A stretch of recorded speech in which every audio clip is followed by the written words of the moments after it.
नमस्कार। आपको मालूम है ना, अभी जेठ का महीना चल रहा है और जेठ के महीने में शुक्ल पक्ष की दशमी तिथि को गंगा दशहरा मनाया जाता है।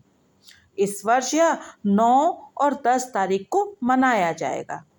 9 जून को प्रातःकाल 8:21 से प्रारंभ होकर 10 जून को 7:25 प्रातःकाल तक दशमी तिथि रहेगी।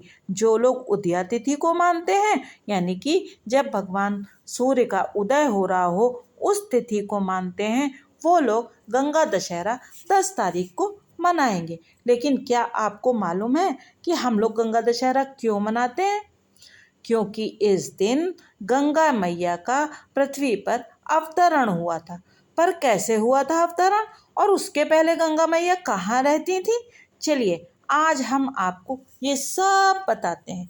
श्रीमद् भागवत पुराण के पंचम स्कंद में वर्णन है कि जब राजा बलि से श्री विष्णु भगवान ने वामन अवतार के रूप में 3 पग भूमि मांगी और त्रिलोकी को नापने के लिए अपना चरण फैलाया, तब उनके बाएं पैर के अंगूठे के नख से ब्रह्मांड कटा के ऊपर का भाग फट गया और उस छिद्र में से ब्रह्मांड से बाहर जो जल धारा आई वह उस चरण कमल को धोने लगी और उस चरण कमल में लगी केसर के उस जलधार में घुल जाने के कारण उसका रंग लाल हो गया। उस निर्मल जलधारा का स्पर्श होते ही संसार के समस्त पाप नष्ट हो जाते हैं, क्योंकि वो जलधारा स्वयं भगवान के श्री चरणों को स्पर्श करती है ना। पहले उन जलधारा को भगवतपति के नाम से ही पुकारा जाता था। वह जलधारा हजारों युग बीतने पर ध्रुवलोक में उतरी। ध्रुवलोक को विष्णुपद भी कहते हैं। वहां से गंगा जी करोड़ों विमानों से घिरे हुए आकाश में होकर उतरती हैं और चंद्रमंडल को आप्लावित करती हुई मेरु पर्वत के शिखर पर गिरती हैं। अब वहां से गंगा जी पृथ्वी पर कैसे आई? तो चलिए ये कथा सुनने के लिए हम लोग श्रीमद् भागवत पुराण के 9वें स्कंद का पाठन करते हैं और महाराज सगर और भागीरथ जी की कथा सुनते हैं। महाराज सगर चक्रवर्ती सम्राट थे। उन्हीं के पुत्रों ने पृथ्वी को खोदकर समुद्र का निर्माण किया था। महाराज सगर ने अनेकों राज्यों पर विजय प्राप्त की थी और अपने गुरुदेव और ऋषि के उपदेशानुसार अश्वमेध यज्ञ के द्वारा संपूर्ण वेद एवं देवता में सर्वशक्तिमान भगवान की आराधना की। किंतु उस यज्ञ के घोड़े को इंद्र ने चुरा लिया।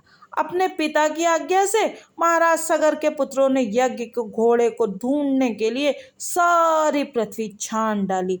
जब उन्हें घोड़ा नहीं मिला तो उन्होंने सब ओर से पृथ्वी को खोद डाला।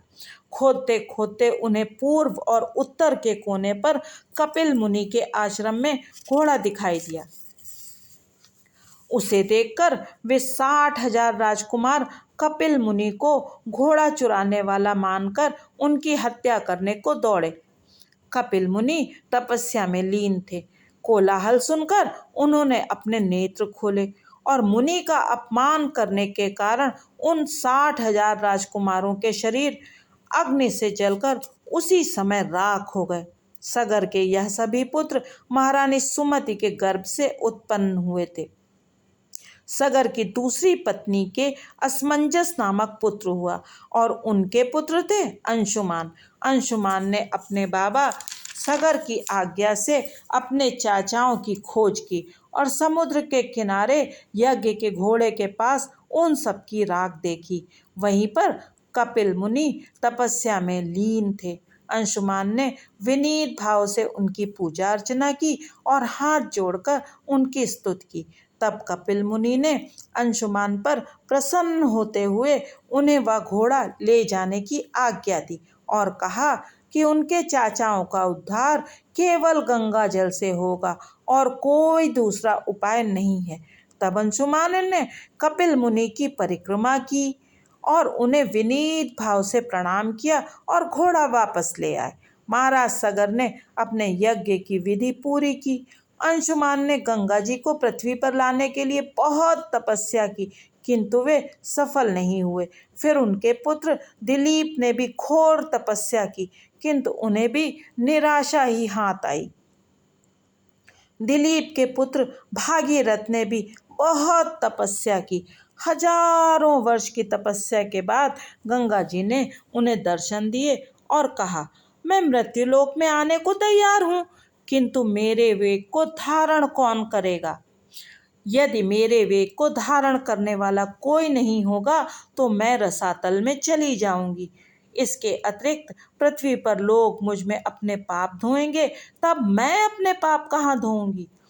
उस पर भागीरथ ने विनम्र भाव से गंगा मैया से प्रार्थना की कि आपके जल में स्नान करने के लिए बहुत सारे ऋषि मुनि और सिद्धगण आएंगे और उनके स्पर्श से वो पाप जल करके राख हो जाएंगे। और फिर भागीरथ ने भगवान शिव को प्रसन्न करने के लिए घोर तपस्या की, क्योंकि उन्हें मालूम था भगवान शिव ही हैं जो गंगा मैया के वेग को धारण कर सकते हैं। भगवान शिव जो संपूर्ण विश्व के हितैषी हैं, उन्होंने गंगा जी को धारण करना स्वीकार कर लिया, क्योंकि गंगा जी स्वयं श्री भगवान के चरणों से जो उत्पन्न हुई हैं। गंगा जी के पृथ्वी पर आते ही भागीरथ उन्हें अपने पितरों के पास गंगा सागर संगम ले गए और उनका उद्धार करा दिया। गंगा जी की महिमा का वर्णन करने में बड़े बड़े ऋषि मुनि भी समर्थ नहीं हैं, क्योंकि वे श्री विष्णु भगवान के चरणों से निकली हैं। यदि गंगा जल का स्पर्श मृत्यु के पश्चात भी मुक्ति देता है, तो जीते जी उसका पान करने से सद्गति निश्चय ही प्राप्त होगी।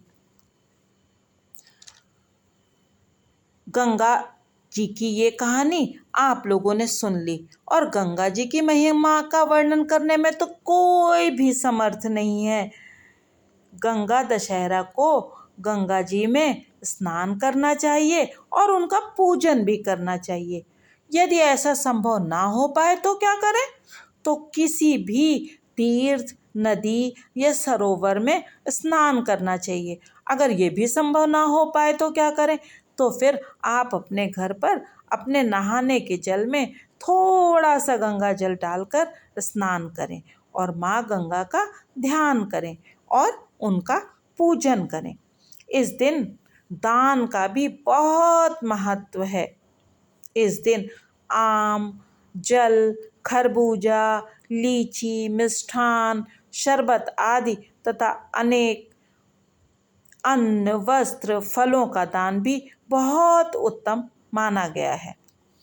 क्योंकि ये त्योहार दशमी तिथि को पड़ता है, तो यदि आप 10 वस्तुओं का दान करते हैं तो वो बहुत अच्छा माना जाता है। यदि कुछ भी करना आपसे संभव ना हो पाए तो आपको मानसिक पूजन करना चाहिए। हमारे सनातन धर्म में मानसिक पूजन का भी बहुत महत्व है, क्योंकि ईश्वर मानसिक पूजा करने से भी प्रसन्न हो जाते हैं। बहुत सारे लोग बहुत बार डर जाते हैं कि हमने ये गलती कर दी तो ऐसा हो गया, अब क्या होगा, कहीं कुछ हो ना जाए, कहीं कुछ गलती ना हो जाए। तो ऐसा कोई भी भ्रम पूजा पाठ करते समय नहीं पालना चाहिए, क्योंकि हमारे भगवान तो भाव के भूखे हैं। भाव में आप उन्हें कुछ भी दे दीजिए, उन्हें हर चीज़ स्वीकार है। इसके अतिरिक्त आप भगवान से पूजा के अंत में क्षमा भी मांग सकते हैं। तो क्षमा मांगने के लिए आप कोई भी क्षमा प्रार्थना कर सकते हैं। वैसे भी अगर आप कहते हैं भगवान से पूजा के अंत में कि मंत्रहीनम क्रियाहीनम भक्तिहीनम जनार्दन, मतलब कि हे भगवान, हे जनार्दन, मैं भक्ति रहित हूँ, क्रिया रहित हूँ, मंत्र रहित हूँ, यानी कि मैंने जो पूजन किया है वो बिना मंत्रों को जाने, बिना सही प्रकार की क्रिया को करे और बिना भक्ति के किया है।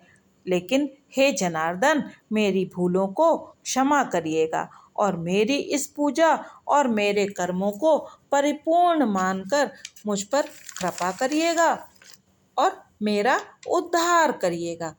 तो ये प्रार्थना आप कर सकते हैं हर बार पूजा करने के पश्चात भगवान से, या फिर आप मन में ही भगवान से कह सकते हैं कि जो भी हमारी गलतियां हुई हैं उनको क्षमा करिएगा। और इस प्रकार से आप गंगा दशहरा का त्योहार मना सकते हैं। तो आशा है कि आप लोग इस बार गंगा दशहरा में गंगा मैया का ध्यान और पूजन अवश्य करेंगे। जय हो गंगा मैया की।